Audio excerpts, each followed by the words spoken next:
So let's take a look at this problem here, and then we'll try to look back at the notes of what it means to have an ellipse. So we completed the square, and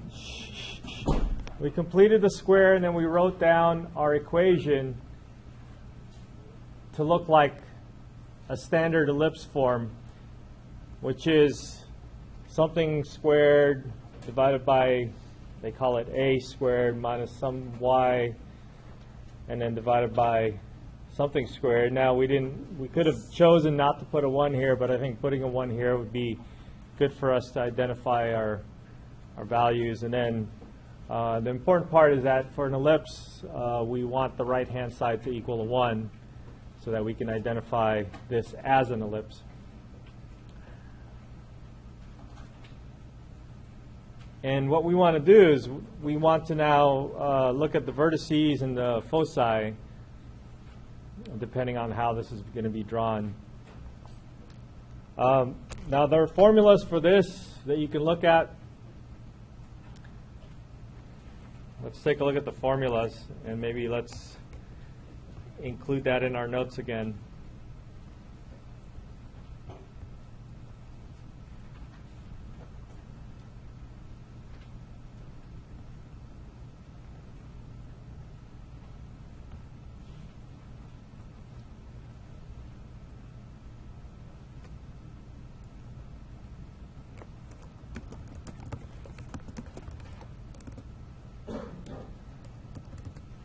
We have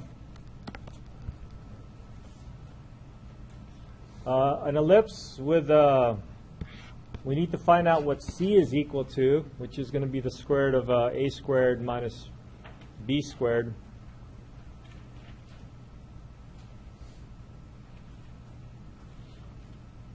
And then we can find the center is at x naught, y naught.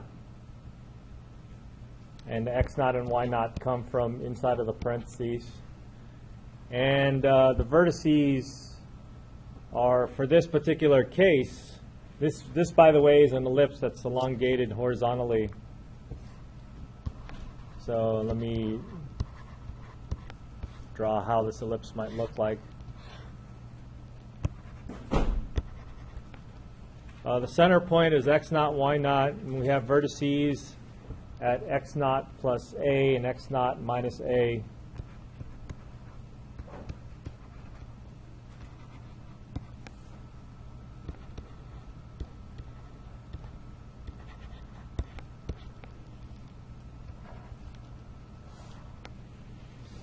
And then what they call the points in the minor axis, which is not in the elongated part, a smaller version of this would be your x naught comma y naught plus b, x naught comma y naught minus b.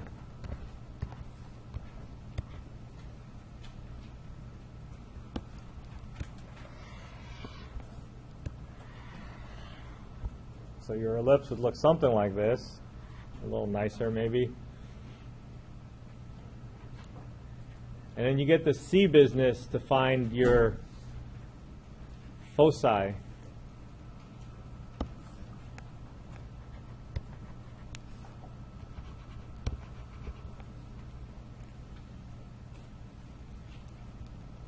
And these are the points that are along the major axis, along the elongated part, x naught plus c, y naught. And then we have x naught minus c, comma, y naught. So those are your focus points.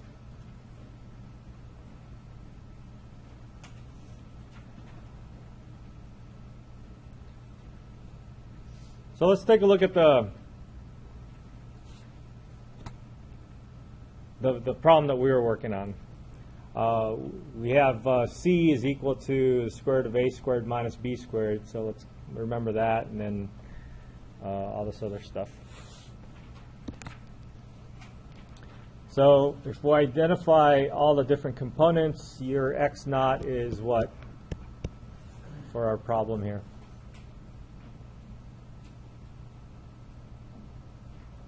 One.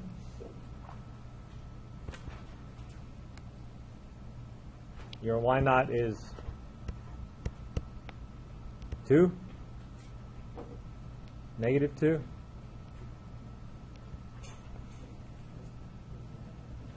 Look at the formula again. Well, let's look at the formula. If you look at the formula again, right? So the one with a plus here, x plus 1, that's supposed to have a value, center point value, x is equal to negative 1. We have our a value and our b value. And then we can figure out c to help us find our foci. But with these numbers, we should be able to find our vertices, which is the endpoints of our elongated part of the ellipse. And this is elongated along the x-axis. So your vertices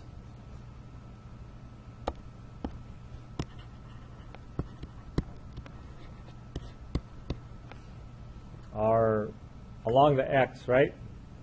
So it'll be negative 1 minus a or a squared? A, comma, and then the y, which is 2. And then the other vertex is going to be negative 1 plus a, comma 2. Aren't we going to write C since we have all our stuff? Yeah, I guess we could. I guess we should. C is equal to the square root of root 3 squared plus, is it plus? Minus 1, which is going to be 3 minus 1, 2, square root of 2. I was saying for like setting a problem like this, I think it would be nice to get x naught, y naught, and a, b, and c. Sure. Huh. You can do it any way you want, I suppose. The foci is going to be now the same thing with like the vertices, except instead of plus or minus a, it's going to be plus or minus c. So negative 1 minus square root of 2 and negative 1 plus square root of 2.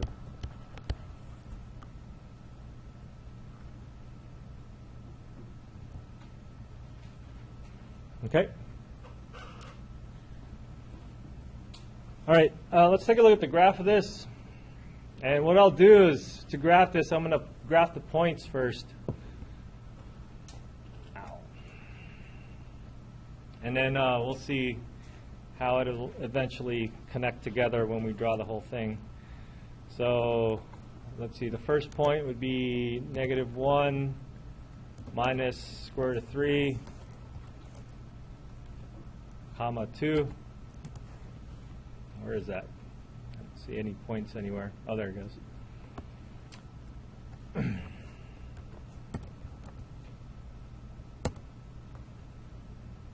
So the next one is a plus.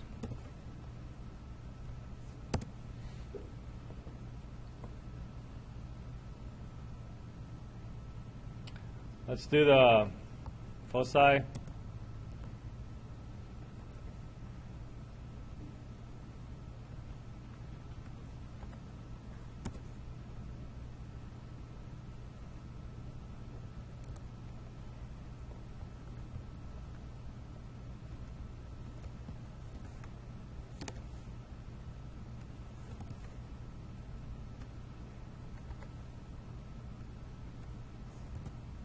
Okay, looks good so far. Kind of makes sense. We didn't do the upper and lower vertices, but the y component is 2, so we can add and subtract 1.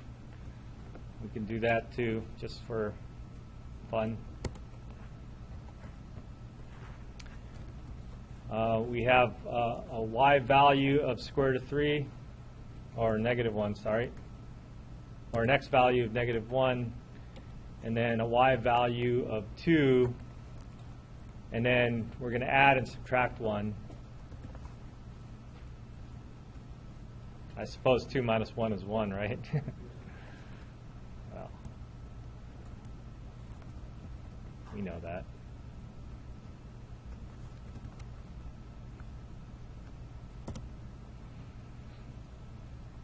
The center point would be right smack in the middle of all these dots.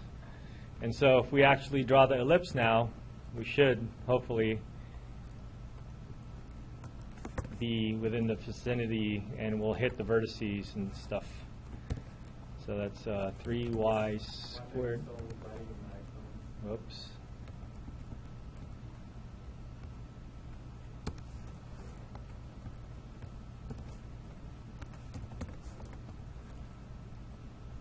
Plus 2x minus 12y plus 10 equals 0.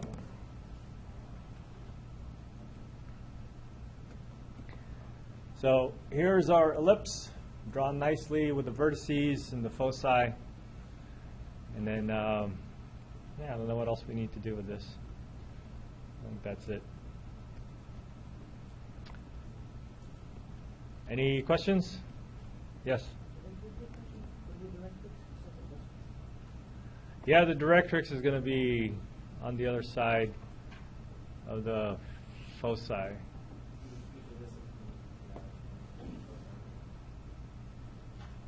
No, not quite equidistant. It depends on a specific number. And so I have to think about that because I was reading it earlier and I didn't write it down.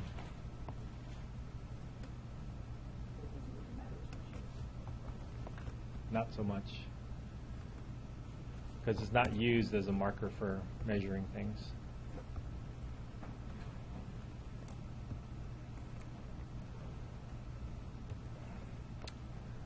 Okay, any questions?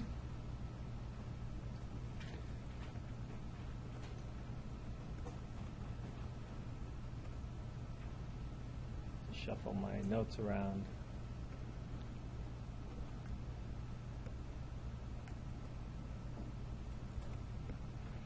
All right.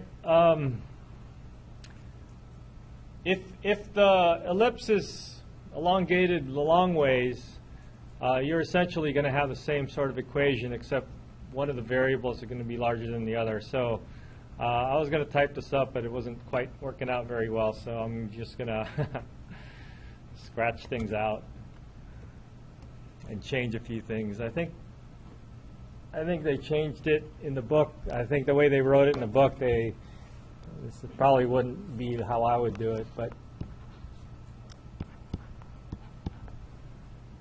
I think they wrote it this way. So the equation y minus y naught quantity squared divided by a squared plus x minus x naught squared divided by b squared is equal to 1. Where a is bigger than b. So basically the number in the bottom, whatever the bigger number is going to have the x or the y that it belongs to will have the longer side, which is what they call the major axis. So and we need to switch this around too. So the c is still going to be the same, except here the major axis now. The major axis is happening along the y.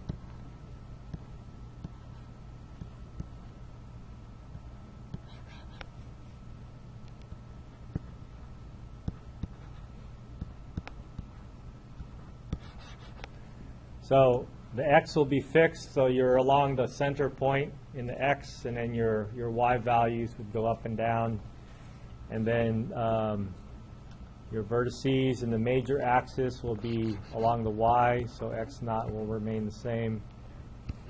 Y naught plus or minus a, the a that belongs to the y. And then the minor axis would be x naught plus or minus b, comma, y naught. So just to provide a quick example, let's say your graph looked like this, x minus, can I just not leave the center point at 0? So x minus 0 squared divided by 2 squared divided by 4 plus y squared divided by 9 is equal to 1. Just to do a quick, simple example. Once you have this in the form of an ellipse where the other side, the right-hand side, is equal to 1, you look at the number in the denominator that's larger. And then so since that's larger, your major axis is going to be along the y. So our center point is 0. Let's identify all the different components here. X naught, y naught is the origin. And then our A. So this is the tricky part. In the book, they let A be the bigger value. So your A is equal to 3, right? A squared is 9. And then our B is equal to 2. That's a smaller value. So C is going to be the square root of 9 minus 4, which is, what is that, 5? Something like that.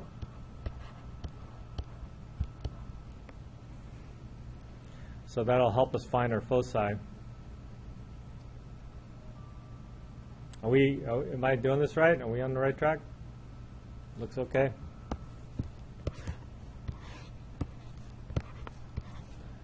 So I know I'm centered at the origin. I'll make my center point right there. In my y, I'm going to hit the 3 plus and minus 3. So 0 plus 3, 0 minus 3 will be my vertices. In my x, I'll hit 2 plus and minus 2.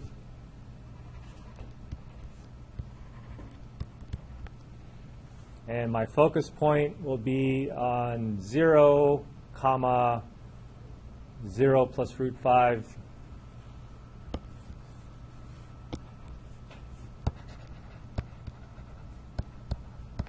It'll be x naught, and then x naught minus c, and x naught, y naught, sorry, y naught minus plus c. So square root of 5 is between 2 and 3, I think. So these will be your focus points. And so your graph will be an ellipse elongated along the y.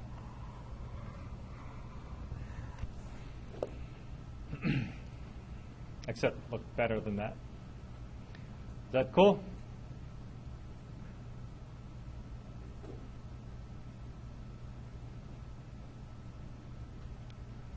All right.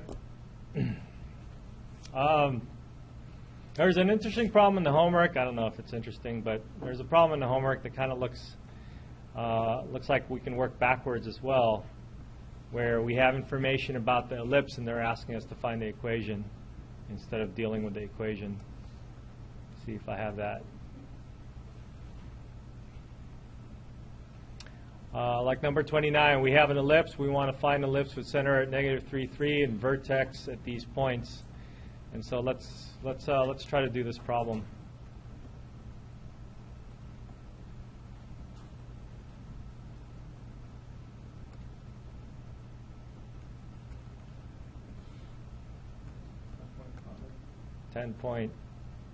.5, yeah, 10.5.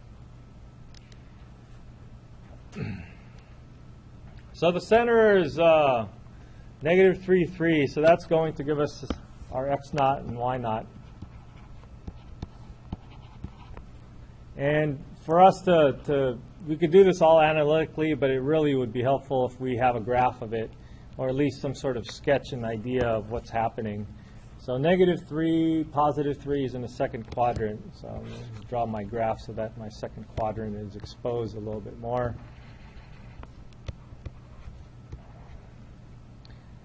And my vertex is -3, 0. So when they say that this is my vertex, the vertex usually is running along the semi-major axis. And then -3, 5.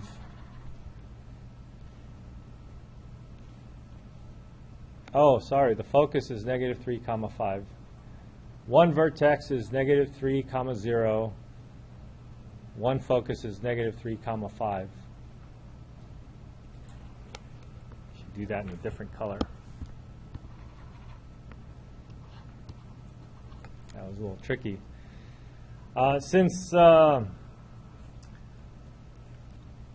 Since one of my vertices is right below the point, the center point, I can imagine that this is my semi-major, this is my major axis, and this is a distance of 3 units here.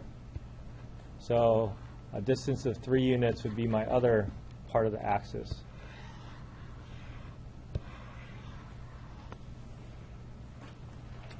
So my graph should look something like this,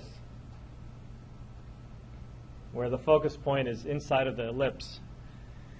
And now I need to, so I have x naught, y naught, and then I probably have one of the other letters too, A or B or something like that. Which one do we have, according to the way the formula is set up? We have C. What is C?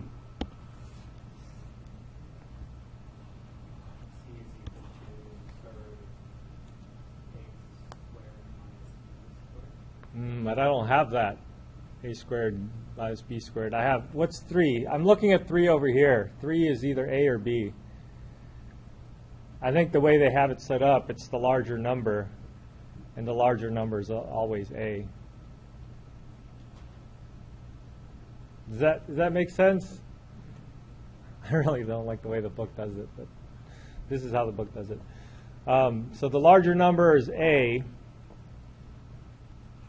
and the larger number comes from the vertices. So this larger number A is equal to 3. Now, the other thing about this formula that we're looking for, or the equation that we're looking for, is that since the major axis is going along the y, your formula should be y minus y naught squared over A squared plus x minus x naught squared over B squared is equal to 1. So the A, the 3 over here, goes under the y.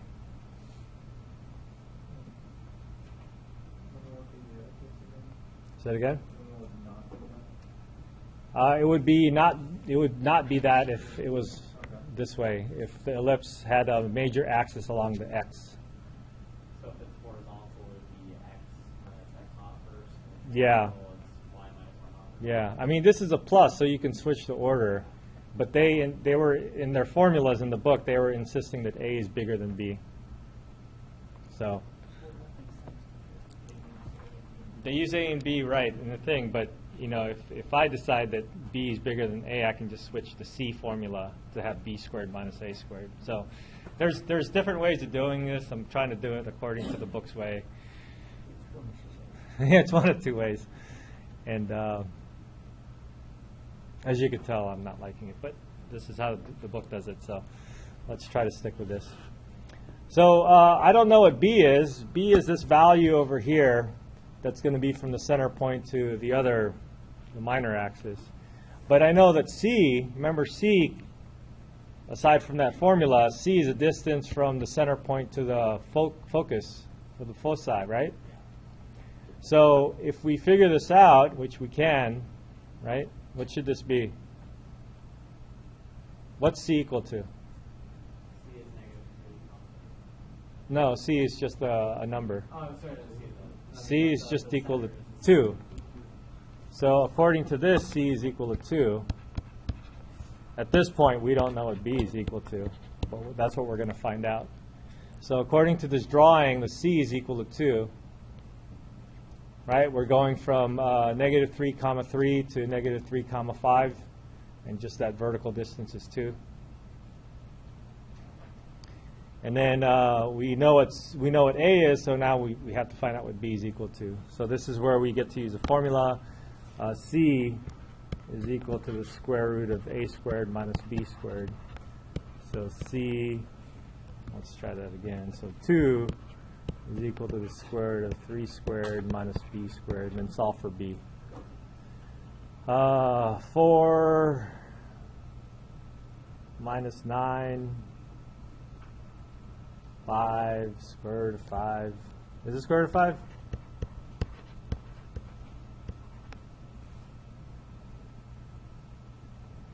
Yeah.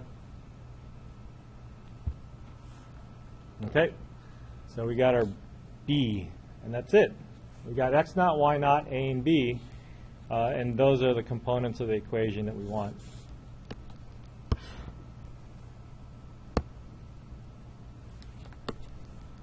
So then our formula is going to be y minus y naught squared divided by a squared plus x minus x naught is negative 3,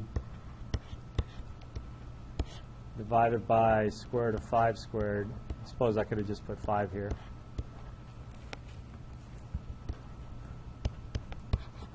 Is equal to 1. Okay?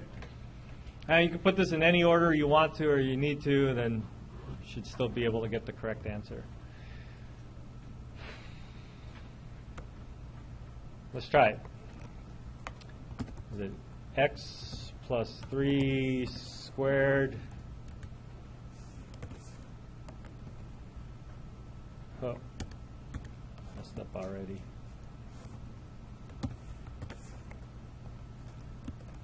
Divided by 5 squared?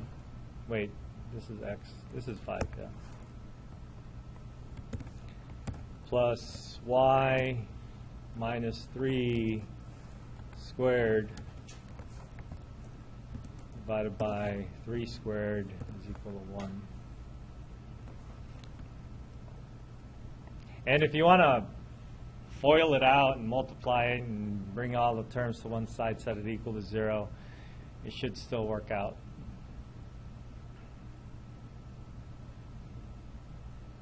Oh, it's taking a while. Should be right, right? Is it? Yep, good. All right. Any questions about ellipsis? All right, the last kind of conic section, aside from lines and points, which we already know about, the last one is a hyperbola.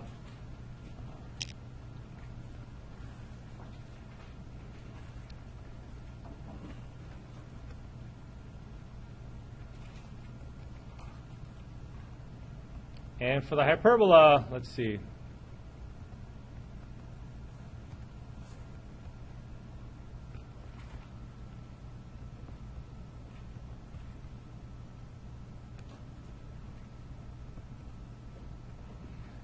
A set of all points such as the difference instead of the sum, the difference of all the two fixed points is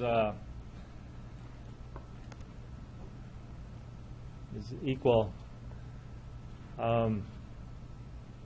So if you look at it, it looks just like the ellipse, except instead of a plus, there's a minus in between.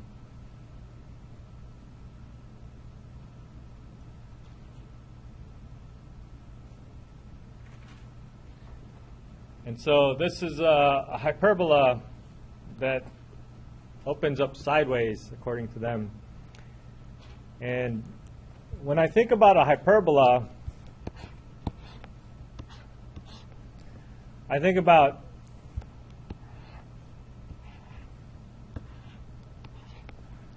a graph that has two parabolic looking things. They're not really parabolas, but they look like two parabolic looking objects.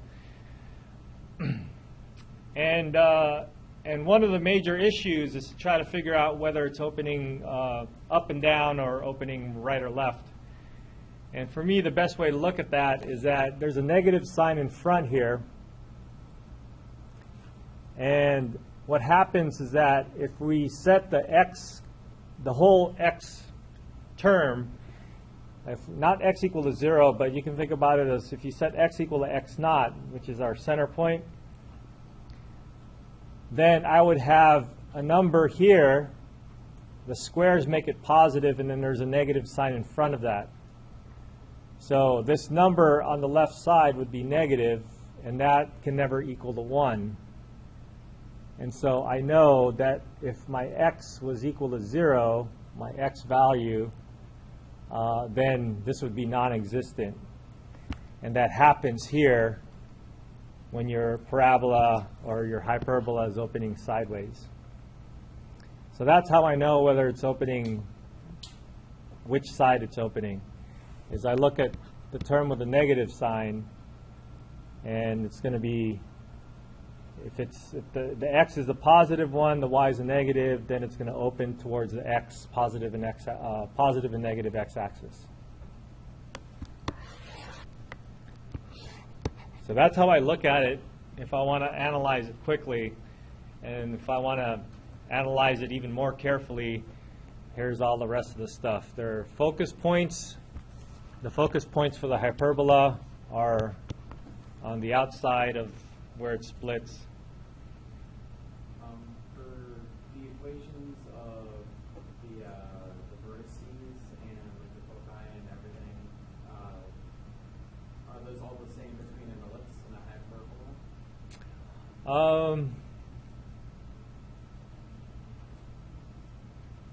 It looks the same. I think the only difference I see is that there's a negative instead of a positive in the equation. Yeah, in C is there's a difference in C, so C is negative, positive. And then there's asymptotes too. And so the asymptotes, that's another thing about the hyperbola, is that they have an asymptote. And the asymptote are lines, linear equations, that pass through the center point.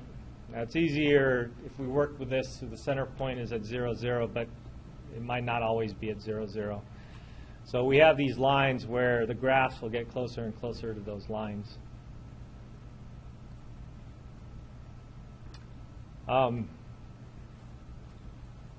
When I used to draw asymptotes, I don't know, or when I used to draw hyperbolas, I remember creating a box. And the box are where these lines would intersect some A and B values. That's how I remember graphing them. So if you guys can do it that way, that would be cool. So maybe we'll talk about graphing it like that. Let's do an example, and for hyperbolas, let's keep it simple, and let's have the center point at 0, 0. And let's see if the homework has any of those types of examples. I'm actually not getting it from the homework. I'm getting it from the class examples. Trying not to do so much homework.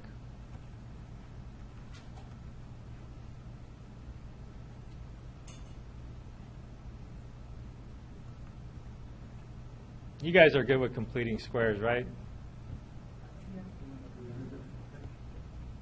So let's do one where we don't have to complete the square.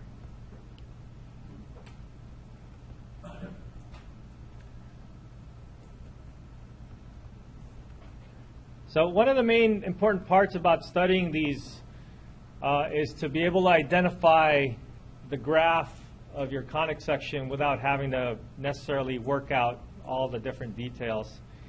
And you generally look at the variables x and y. Which ones are squared? Are they both squared, or is only one of them squared? Because if only one of them is squared, then you know it's going to be a parabola. If both are squared, like in this case, x squared and y squared, they're both squared, you know it's going to be either an ellipse or a hyperbola. Now you can separate those two by figuring out, is there a negative sign for the x squared or y squared? In this case, there is, so you know for sure that this is going to be a hyperbola. Once you know that, then you can kind of estimate how it might look like, or you can actually go through the process of finding out how the graph looks like and identify the vertices and all the other important stuff. All right, let's take a look at this hyperbola. Now the y is negative, the x is positive, so I know this is going to be opening towards the x or the y? Towards the positive, the one that's positive, right? So I know this is going to be opening sideways. So I'm going to write it in the form, which is to have the one side to equal to -1. So I'm going to divide by 36. So if I divide by 36, I get 9 in the denominator for the first one. And then I get 4 in the denominator for the second one. And you can write that as 3 squared or 2 squared so that you can easily identify, or you can just do the square root in your head and say A and B are equal to this and that.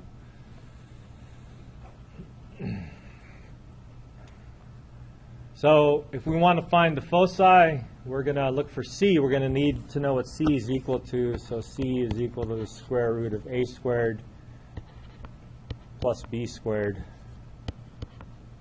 And that's 13 under the square root.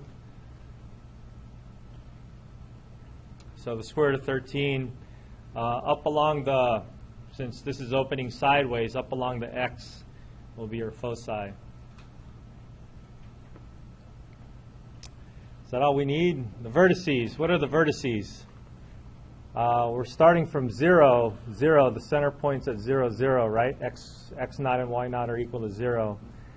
So along the x, so vertices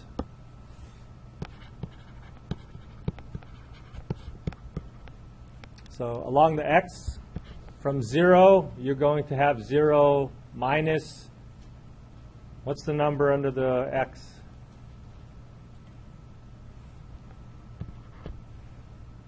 So 0 minus 3, and x naught is equal to 0, and then 0 plus 3 comes 0. So x naught and y naught, maybe I should write that down. X naught equals 0, y naught equals 0. So 0 minus a, 0 minus 3, 0 plus 3. And the foci,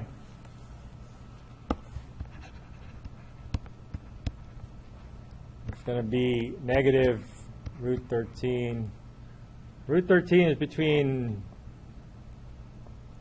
square root of 9 and square root of 16, right? So between 3 and 4. And that kind of makes sense.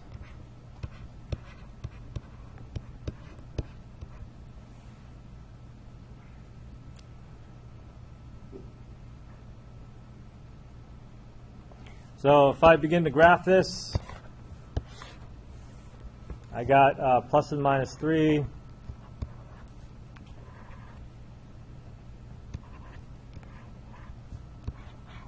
And the foci will happen on the outside of that.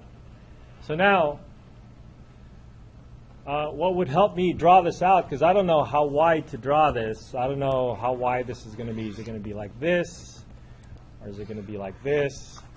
So for us to get some sort of guide as to how to draw this, we need to find those asymptotes.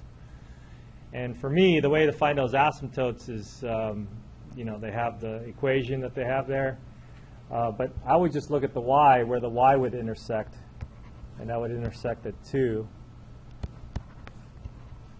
And then I would draw a box over here. So this is kind of giving the slope, right? It's like the slope is 2/3.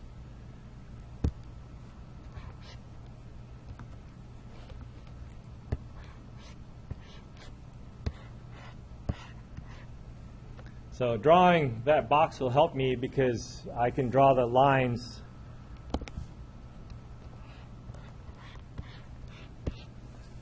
to be at the corners of those boxes and passing through the origin.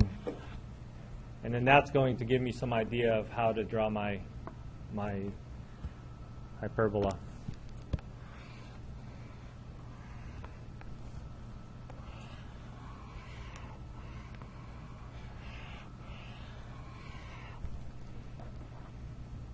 Okay? So if you have the equation, you can find the foci and vertices. If you are given the foci and vertices, like we did for that ellipse problem, which we're not going to do, then you can backtrack and figure out the equation that way as well. All right? So I'll let you think about that. I was thinking about skipping 10.6. What do you think?